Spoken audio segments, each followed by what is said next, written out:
Hi, this is Stacy Pingree, founder of Radiant Financial Group and the Legacy Wealth Building Podcast. Today we have a really amazing trailblazing woman with us. Her name is Lauren Wendt, and she's a broker, designated broker at W & Partners, amongst being also a very seasoned real estate investor as well, and entrepreneur, business owner, mom, wife, like all the things, right? So I'll give you a little intro if you don't mind. I want to just let Sure, yeah. everybody know who we're talking to here. So today's guest is a trailblazer who's been achieving big things from a very young age. Lauren Wendt became one of Arizona's youngest teachers at 20 and quickly rose to achieve success at a top charter school while pursuing a master's in educational leadership. Her passion for real estate began with helping her husband flip properties, but it's grown into a thriving career as a licensed broker and associate broker. Now, Lauren is revolutionizing the industry, providing agents across multiple states with cutting-edge training and resources while expanding her firm nationwide. Please welcome Lauren Wendt to the Legacy Yay. Wealth Podcast. Thank you. Yes, thank you for being here. Yeah. So I just love, I love you. I'm so glad you're here. Oh, thank you. I love your leadership. You've just been such an inspiration to me and an incredible mentor to me too in my business. And I would just love, I would love to just kind of hear your story. What brought you into real estate a little bit deeper than that, like what got you started here? Well, a lot of times, especially when people are successful, there's probably passion there. And you think that there's a reason that they're in it. But I am in real estate because my husband made me. Like fully transparent. I was really happy with my 9 to 5. I was really happy teaching. And then our family evolved. And my husband just kept pushing and pushing, saying, "You're going to be great at this. You're going to be great at this." He signed me up when we were broke for real estate school. And I was like, "Why did you spend that money?" So I had to go. And I didn't speak to him the whole 90 hours that I had to go to real estate school. So I am in real. Why does it not surprise I you? know. I'm in real estate because Brandon saw something in me that I didn't. And early in my career, I kept saying, "I'm not a salesperson. I'm not a salesperson." And what I realized is that I'm an educator. Yep. And it's okay to educate people, to get them to make decisions and to move them in through a sales process. And the best sales people are usually not salesy, but they're highly intuitive and they're data driven and they're education based. Yep. So that's kind of where I've been able to make being a salesperson feel good, is bringing in that education piece. Yeah, and rarely do you see that somebody's like, "Oh, I'm a real estate agent. I've just always been a real estate agent." I mean, that's pretty rare, right? Usually I think this is one of those fields where, like you said, the education is so critical. There's so many nuances to this business and so much to learn and so many ways you can make investments and purchase real estate and be involved in it in so many different ways, whether, there's a lot to learn. There is. And early on, I only used my license because we were flipping homes. Yeah. And then I realized that there was impact to make in the industry outside of just us and what we were doing in our bubble. And it's kind of just snowballed since I realized that there's so much to do in real estate. I know it's exciting, right? There's so many opportunities. I love what you have built in your team culture. It's super important, as you know, at Radiant. I mean, I'm like totally culture first, right? Community over competition, all those things. I really truly believe. I think that a company has a heartbeat, and well, I think a company that I want to be a part of has a heartbeat, right? They don't all, but I love I love the values that you've instilled throughout your organization. I love how you recruit. And who you recruit and who you don't recruit, I think that says a lot about a person if they're staying true to what are the values of the company. Can you talk to that in your leadership style and what you do at W & Partners? So the cool thing is that I've never been trained on a lot of the things that I do. So it's been kind of a driven force through my faith. So if I am doing something and it feels good, it means it's aligned with my morals. It means it's aligned with my goals, and it's going to get me where I'm supposed to go. And it's going to get my family there and make everyone proud. Yeah. So I have taken the wrong agent into our firm and realized that that is not valuable. Yep. And it doesn't feel good. And when you're on track, you kind of go into what we call like the flow. When you're in flow in life, things are coming at you. You're putting out a really good energy. You're enjoying what you're doing. And I think I've just always tied it back to my, like, what is my personal purpose of being on this earth? And am I making an impact with people? Yeah. And am I partnering with people that want to make an impact? And that culture becomes magnetic. Yeah. And then I'm attracting the people that want to feed into that kind of philosophy as well. I love it. I love it. It's like the secret. It is. It is. And, you know, we always talk a lot about like, you know, mindset is one thing, right? Creating a culture where you have this like incredible supportive mindset where we're here to help each other grow and we're here to help each other see each other be successful. You know, you get when you guys do a broker open, you have like every agent at these broker opens. I mean, I love it. You don't see that. I don't see it. I mean, I've been in the business for 20 years as a mortgage lender, and I don't see that kind of like rally behind each other's support that you guys have at W and Partners, which I think is amazing. But you know, I also feel it's like part of the success. Your secret, you know, ingredient over there obviously is being able to pull everybody together like a family. And Well, and it comes from the top, right? Yeah, So like yeah. I'm showing up to my agents' events and I'm showing up for them and I'm encouraging everyone else to too. And that culture flows from the top down. So I'm a firm believer in practicing what you preach. I don't ever want to be a fat cheerleading coach.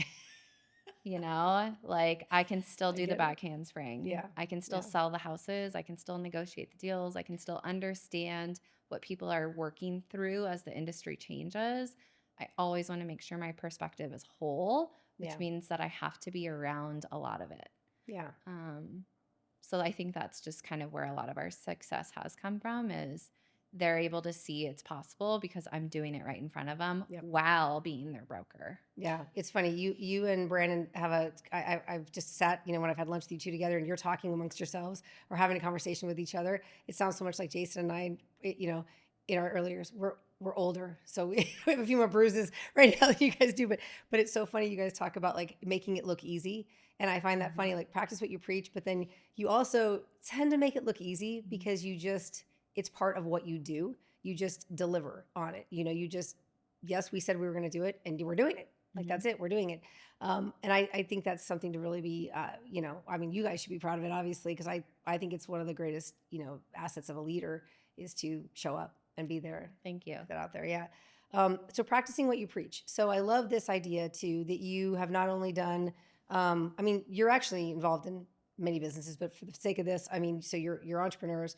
But you know, channeling like what you've done with real estate and what you're growing in your brokerage business, the relationships you leverage and how you work through partners like you know, financing and title, things like that, to just try to strengthen what you deliver. You know, that you deliver this incredible product and service. But I also love that you're investing. You're investing in real estate. You're flipping. So talk a little bit about that. I mean, all the avenues that being holistic in this legacy wealth. Yeah. So I feel like I have so many thoughts on this. So let me start with some of the basics. We found early on that there is wealth in real estate as like a basic principle. And if you can own dirt, you're going to be in a better position than the guy who doesn't. So from that philosophy, we've been able to translate a lot of what we've learned as real estate agents into our acquisitions of properties and using creative finance as a tool when traditional finance doesn't work. And Brandon and I are some of the worst clients to have because we don't take no, right? We're like, there's got to be a way. What if we do this, this, and this? And it's because through questions, we've inspired different thought processes and we have found solutions that have fed our family. And it's very risky, a lot of what we do, but we're very comfortable with it because we understand what those risks are. And I think sometimes people just are afraid because it's so unknown. Right. But historically, like owning real estate builds wealth. Yeah. Period. Plain and simple. Yep. Yep. The most wealthy people in the world. I mean, most of them, it's like 70% of the world's wealth is based on real estate, you know? So, I mean, it's a fact. But I mean, again, going back to like practicing what you preach on that. So, you know, instilling that what's been important to, well, even when we met Lauren in our relationship, you know, I think you felt the passion that I had for, I want everyone in my company to have property. I want them to, you know, have some angle of building wealth in real estate. We're in the business. We're in this business. What are we doing here? We can finance ourselves. We know all the tricks. We know all the loans. We know the best products and programs and how to do it. So I guess that's one of the things I really admire about you guys too, is just like finding a way to do it, being creative about it, and then telling everybody else in the firm like they can also do it. Like it's okay. Here's how you're going to do it. Here's the path. Well, when we were 20, I was 20, Brennan was 21. That's when we bought our first house. And it was because we had friends that were doing it. And they were a teeny bit ahead, even in age from us. But it was simply them doing it that brought it to light. Well, if they can do it, we can do it. Yeah. And we just didn't know. We didn't know that we should even be considering it at our age. But if our friends are doing it, we're going to do it. So we did. Yeah. And that's how people buy houses. Yeah. I mean, you have to pay rent somewhere, right? You have to pay rent or you have to live. You didn't know to buy a house at 2021, but you just did it. We didn't know it was even a possibility. Yeah. So what I have found, especially with first-time homebuyers, is they're exposed to the idea that they can be homebuyers by someone. Yeah. By someone, whether it was a parent or a friend or a realtor on YouTube, someone told them, you could totally do this. And then they believed it. Yeah. And that's just kind of the first step into entering into real estate. So we have found that even with the people we employ, sometimes we have to just simply tell them, hey, you didn't know this, but you're super capable of having a portfolio. Mm-hmm. And no one's ever said that to them. Yeah. So they didn't know that they should believe it. Yeah. Your belief in them gives them belief. Right. Yeah. I love it. You brought in outside expertise, to help strengthen your team. And what do you think's been the best? I mean, we talk about like, giving everyone skills and knowledge to be able to be better in their jobs. And you having a background in education. I mean, what do you think? How do you do that? So one of the things we do that's a little bit different, we do bring in influencers or outside speakers or highly successful people. But the majority of the education in our house is from the people in our house. And that is what has been a large contributor to our culture. But it's been a huge key to our success is learning how to leverage the strengths of everyone around you, even the newest person on the team, even the person with the least amount of experience. If you dive deep enough into that person, they may have a full career of, being in the hotel business, which is a whole level of hospitality that could translate into some best practices with everyone in your company. But because they're new and inexperienced, they get overlooked. And that's something that we've done a really good job at, is leveraging the skills that are under our roof so that everyone becomes more well-rounded. Yeah, that's awesome. Yeah, that's incredible. And that's true. You have just like anything, you have a diverse group all over the, country. What are or all over the state now, I guess, actually, yeah. What do you see happening? How would you like to grow this year? Everywhere. I knew you were going to say that. So Stacy, get your bootstraps on. No, yeah. So yeah, tell me about that. I want to hear. So something that resonated with me once was when a mentor explained that our potential is not ours. And when we feel like our bandwidth is starting to run dry, it's because we're not tapping into the right sources. And, we have faith. So I feel like if I were to question the ability of my God, that would be silly. He is unlimited in what he can do. And if I'm tapping into his resources, then that means I'm unlimited in what I can do. So we just are blissful and like ignorantly blissful on what we can achieve. Because anything's possible. I think we've had some crazy years of success that have given us a small taste of like, look at what can change in 12 months. Yeah. When you just are in flow. Yeah. Going back to that, when you're doing what feels good and you're serving people and you're living the way you're supposed to. Yeah. Well, and I always say, I mean, years of being in this business too. I mean, 20 plus now it's like, you cannot control so many things outside of it, but that's why culture and, camaraderie and the collaboration and great partners and just a loving environment. Like that's why that's why it's so important, because you're going to go through ups and downs in the markets. You're going to go through ups and downs in business and life and whatever. And kind of always knowing that you have like that as a strong what's basically like a value system for you. You know, it Right. becomes a value system. It's an extension of us as leaders Yeah. in the business too. What's important to us becomes important to the Mhm. whole. And You when know? you align yourself with the business partners that have the same vision of what even business should look like, maybe they don't know where they want to go, but business should feel this way. Yeah. And you can find partners that want that same feeling. It just grows. Yeah. Yeah. Agreed. I'm really excited. I know we have a lot of exciting things coming, up ahead of us here in the next, year or whatever. We've got.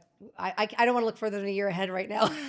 Just so, like I've got my 5-year plan and then I've got my 1-year plan. I'm trying to focus on the 1 year so I can actually get some Yeah. things done. Collaboration with another thing that I've really noticed in your firm and in legacy wealth building, in general, is like the way that you ask them all to network. When you said you tap into everybody in the organization, talk about your collaboration too, because I think the way you mentor and partner up and team and all the things that you do from a collaborative environment, I think it's incredible because it really taps into people's. Well, it's like let go of your ego. Yeah. Just check your ego and ask people what they know and try to learn something. If you're always talking, you're never learning. So listen more. And that's what we really try to implement is when we were a teeny firm starting out, we had to explain to our clients that we were so collaborative with the big firms that they Yeah. wouldn't even notice the difference because their networks are still my network. I still call everyone they know. Yeah. I still tap into it. And that was just a core way of getting our sphere to understand, even though we're small, our network's mighty because of how we operate. And that's the same philosophy. If you walk into a room and you are closed minded about learning from other people, then that's exactly what you're going to walk away with is what you walked into that room with. Yeah. But if you go into a room and you're like, you know what, I think I'm going to collaborate with everyone here in some way, because at some point, I don't know when our paths are going to cross again, but I want it to be a great experience. Yeah. And I want it to be beneficial for both parties. So let's form a friendship now and see how we can benefit each other. Yeah. And that's how it is. I mean, even in real estate, you will have an agent who has, I don't know, like 17 lenders in their DMs, Yeah. right? Don't be nasty to all 17 lenders because you never know when one of those lenders is going to be your favorite person. Yep. They may not be needed right now, but be nice. Yeah.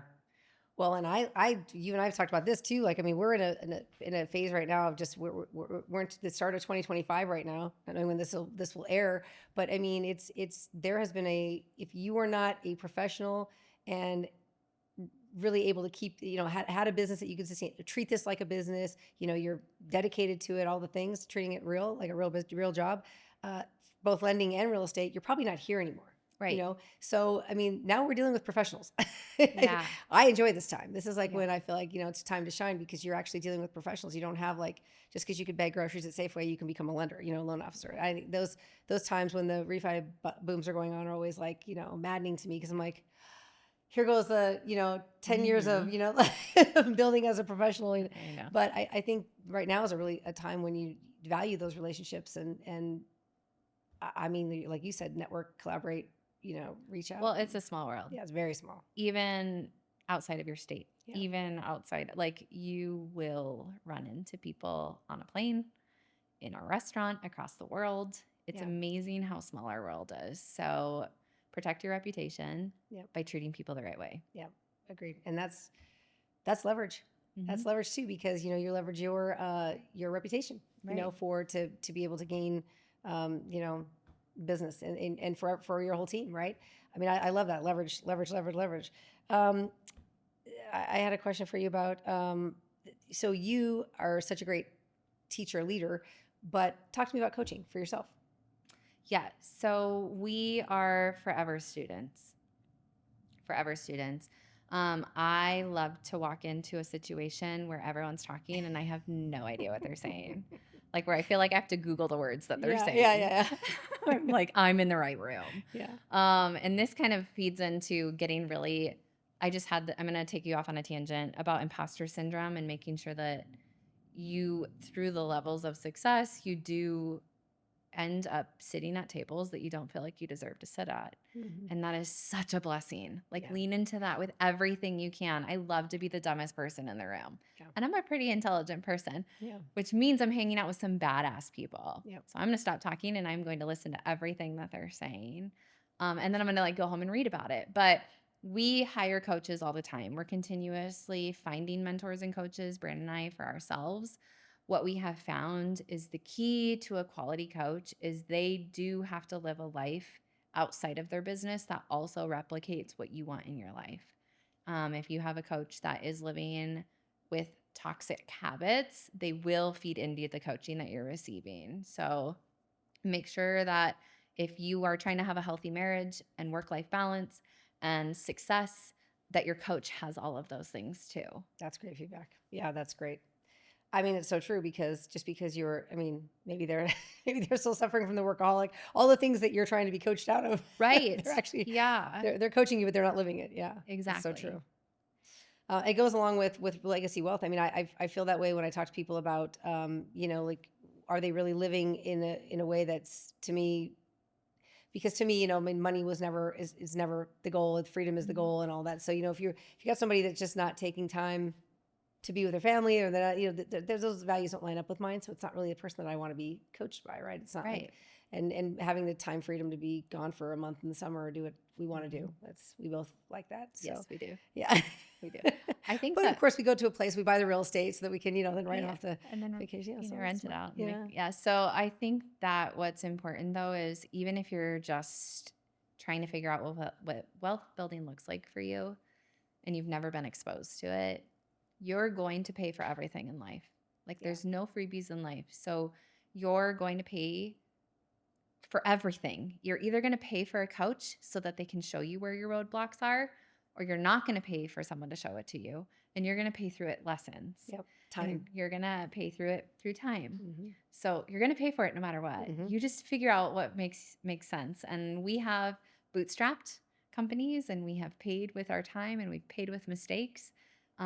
We have found it's more efficient to pay for coaching. Yeah. It's so true. They are worth it. Mhm. So we do. Yeah, yeah, that's one of my favorite lines too. Is like, you can make mistakes. It's basically, I always screw it up, so I write it down. Good decisions come from experience, and experience comes from making bad decisions. Yeah. But it's like, yeah, that's how it works. Like, Uh-huh. you're either going to make bad decisions and go, or you're going to pay for a coach. I like you're paying for a coach too. Yeah. Well, it's exciting. So what do you see on the horizon for, I mean, really, I know you say like everything growing everywhere, but what's most important to you in 2025? So as a company, we establish goals, but I think for me personally, um, we we can say that 2024 was a year where we really listened to like that small voice. If you were to ask me, what does 2024 boil down to? We would have said it's where we really listened to the smallest voice inside of our head, and we leaned into it and allowed it to guide us. We just felt that intuition. We felt those words. We felt the calling, and sometimes it's not even business related, right? And that's kind of what 2024 was for Brandon and I. I think 2025 is going to be a really strong building year for our family because our goals are so big. We have to make sure the foundation is supporting it, and we do have a great start to that foundation. But I think we're going to have to expand it a little bit and make sure it's solid so we can launch. Yeah. Get a great foundation there for all the things that you want to be able to do and leverage. I mean, it's ultimately for you guys, there's so much opportunity. It's almost what you say no to, it becomes as important as, right? I mean, that's what I've learned, and it's crazy how true that really is because you get presented with so much opportunity, and especially as who you are, right? And what you do, and you see opportunity everywhere. So, I mean, I know that is a challenge. And I would say it goes back to, advice, for people that are watching this. It's like, get educated, find that coach, save yourself the time, invest in that person. Because, by the way, that person might be a real estate agent that just is very experienced like you, or a lender like me that cares about this in a bigger way, like somebody in our Radiant Financial or in W Partners. I mean, to me, that's get that person to ask the questions, because get educated on it, I think, first. And at the like most simple level, ask them if they own real estate. Yeah. If they're helping you buy and sell, they should also own it. Are they practicing what they preach? Yeah. Do they understand it from a consumer standpoint? Mm-hmm. And that's something that we preach in our firm is like, you got to buy real estate. You can't sell a product you're not willing to invest in yourself. That's it. I see the same thing with lending. The lending side, we got to know loans. We got to be able we should be doing loans. I mean, we have access to every loan product. Why are we, so same thing. I mean, that's why I love carrying that through the organization for sure. And then, really empowering, as you continue to move through this year, I mean, do you see, so you said goals for laying a foundation for you. What about or do you have growth plans this year for W Partners? We do. Big ones? Out of state? Moving? Like what? Global. Yeah, we're taking over the world. Okay, good. Okay, good. I'm here for it. I'm all in. Let's go. Yeah. I know we've talked too about, we have some joint really exciting stuff that we want to work on together. And to me, it's like when you find that synergy with people that you just know, and even if timing was like, timing is like, well, we got to build the foundation first, and we're doing this and doing that. I think moving along synergistically, I think that's what I've really found working with you is like, I can be just aligned with you in a sense of like, I'm building too. I've got to build a foundation too that's going to support what you want to do, or what or how we want to provide service and a level of excellence, to our realtor partners and clients out there. And so it's motivating me, to really get in there and be better, to see the kind of growth and excitement that you guys have coming for. Well, that's the beauty of partnerships, right? Is you're expanding your network when you bring a quality partner in. But I'm investing in you as much as you're investing in me, and growth happens when you have the right people around you. So that's a perfect way to. I think we've done it. I think that's a perfect way to wrap it up here, because it's like it's what we're all about. Well, I can't thank you enough. I think I'm just excited. I can't wait to do this again in a year and be like, here's see what where we we did this at. year. Yeah, these are like benchmarks for us, I guess, sort of along the journey. So anyway, thank you so much for being here today. Thank you for having me. Of course. This was great. We are going to leave all the contact information and a lot of other great stuff about Lauren Wendt and W Partners in the show notes below. If you want to get started on any sort of wealth building journey, whether that's your first home or you're a seasoned investor and are just looking to up your game, please click the link below for information on wealth building strategies and tips, and just joining our network. Thanks so much.